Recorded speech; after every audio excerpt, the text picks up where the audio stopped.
Hot Wave Arena format has slightly been shaping up the meta. There's a couple of decks here and there, 3 new decks to be specific. One of them I've already talked about as being Cynthia's Garchomp in a previous video, and now we're going to talk about yet another one, and another trainer's Pokemon at that. That being Ethan's Typhlosion. Specifically Ethan's Typhlosion. Not any other Ethan's Pokemon. We're not going to be talking about Ho-Oh or, Sudowoodo or anything like that. Just Typhlosion, because Typhlosion is a very, very powerful Pokemon. A lot more powerful than what I thought it would be.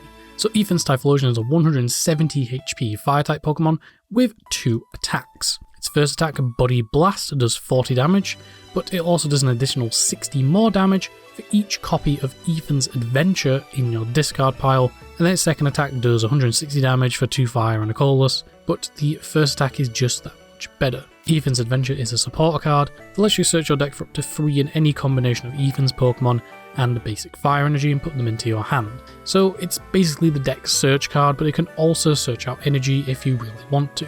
So basically, the more copies of this card you have in your discard, the more powerful Ethan's Typhlosion is going to be. And that is pretty much the game plan of the deck. You get 4 copies of Ethan's Adventure into your discard, and then your Ethan's Typhlosion is hitting for 280 damage every turn for 1 fire energy. Not to mention that Ethan's Quilava is able to search your Ethan's Adventure. Its Bonds of Journey ability says that once during your turn you can search your deck for an Ethan's Adventure, put it into your hand, and then shuffle the deck. So you could search out Ethan's Adventure and then discard it with something like Ultra Ball, Earthen Vessel, any type of discard card, and basically just fuel it into your discard. You could even use it, so you could search out a Typhlosion and a Fire Energy, and maybe even another Cyndaquil or a Quilava to build those up, and you basically just get them into your discard and then just attack. 280 every turn just for having 4 copies of a supporter card in your discard is very, very strong. Plus, Ethan's Typhlosion is a single prize, it's not an EX, meaning that you're going to be possibly taking 2 prizes every turn and your opponent's only going to be taking 1. Plus, with the combination of stuff like Lana's Aid, Night Stretcher and Super Rod, you can very easily get them back even if they do get knocked out. Because, they can very easily be 1-hit KO'd themselves with only 170 HP, but you can also very easily 1-hit KO your opponent back. And we also have quite a few Pokemon in the format that are weak to fire types. We have Goldengo, which is also seeing play alongside Ethan's Typhlosion, because I guess it's a good draw support, and its attack itself is also pretty decent, given that Ethan's Adventure can search out 3 fire energies. There's stuff like Archelodon, given Archelodon doesn't use its attack, because if it does, then it's not going to have that fire weakness. There's even new decks like Crustle that has a fire weakness. Hops Zacian has a fire weakness. So even if you're not able to 1-hit KO some Pokemon because they have a little bit over 280 HP, you can still do a 2 times weakness. Again, against stuff like Archelodon, it has 300 HP, so if they haven't used Metal Defender, then you can very easily just 1-hit KO, or you could boss up another one and then 1-hit KO that, so on and so forth. This deck is just very, very aggressive, and it kind of reminds me a bit of Ancient Box, how you would basically fuel up your discard, and the more of a certain card you had in your discard, the more powerful your main attacker's attack would end up being. But in the case of Ethan's Typhlosion, you just need 4 copies of this 1 card in the discard, and you can hit 280 damage every turn for a single energy. Plus, we don't really have any form of discard disruption, I guess, like cards that can shuffle cards in our opponent's discard back into the deck. So your opponent can't even use something like that to shuffle away in Ethan's Adventure to lower your damage, because I don't think we have stuff like that in the format. I don't think that's something Pokemon even prints, a way to shuffle stuff in your opponent's discard back into the deck.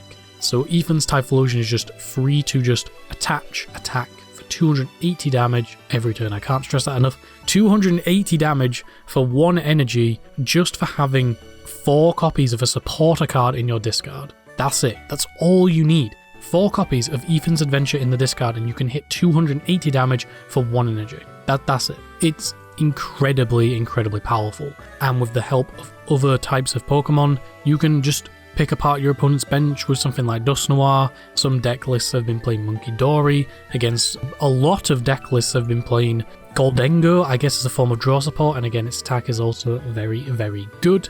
Again, for a single energy, Make It Rain lets you discard any number of basic energy cards from your hand to do 50 damage for each card discarded. So your Pokemon only require 1 energy, so if you have an excess, you could use Goldengo, discard all those energies and do a bunch of damage, because say you don't have any Ethan's Adventures in the discard, you haven't been able to get them in there, Goldengo is just like a good early game attacker, because it has a really good ability with coin bonus, letting you draw a card, but if it's in the active spot, you can draw an additional card, and again its attack is only 1 energy. So say you haven't been able to get Ethan's Typhlosion established and you don't have any copies of Ethan's Adventure in the discard, Goldengo is just a good early game attacker for when Ethan's Typhlosion is ready to go, and then you can switch it in and start taking more KOs. In terms of the deck's performance, in the first few days of the release, it was doing very well. First place, second place, fourth, another first place, another second place, 2 second places, 2 free third places, fifth, so on and so forth. Its recent performance has kind of dwindled down a little bit. The most recent one it got was at Osaka, which was 9th. It's even seen play alongside Dragapult, I guess, because, Dragapult uses the fire energy. But yeah, the deck is doing very, very well. But its representation in the top cut, especially in like top 4 of events, it's just not there. But yet in the top 16, it's like 2.2%, even though it's doing better than other decks in the top 4. Cynthia's Garchomp is in the top 4 of like full power tier list, but it's yet to win a City League. Even Typhlosion's won like 4. I don't know how that works.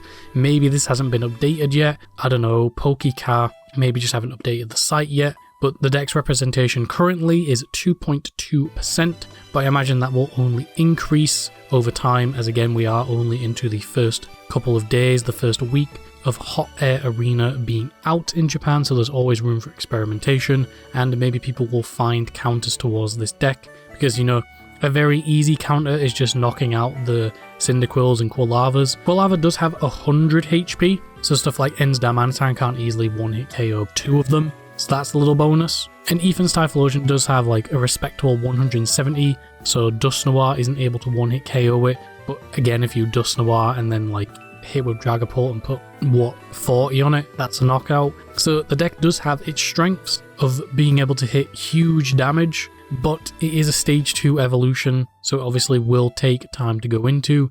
You can obviously use stuff like Rare Candy to go into it straight away, but Quilava kind of is an essential card for the deck in order to search out your Ethan's Adventure, so you can then either use it or discard it to fuel up your Typhlosion's damage. In terms of this deck's longevity, I imagine it will be relevant for quite a while. It is a very, very strong single prize deck. It is a very easy deck to play. You basically just power up Typhlosion, get these supporters in the discard, and then you just swing. You just swing for a bunch of damage every single turn. In terms of the deck getting more support in the future, we don't know yet. We don't know if Trainers Pokemon are going to get a second wave of support. The ones from Journey Together haven't had any support cards announced, but we could get something like a reprint set or a side set.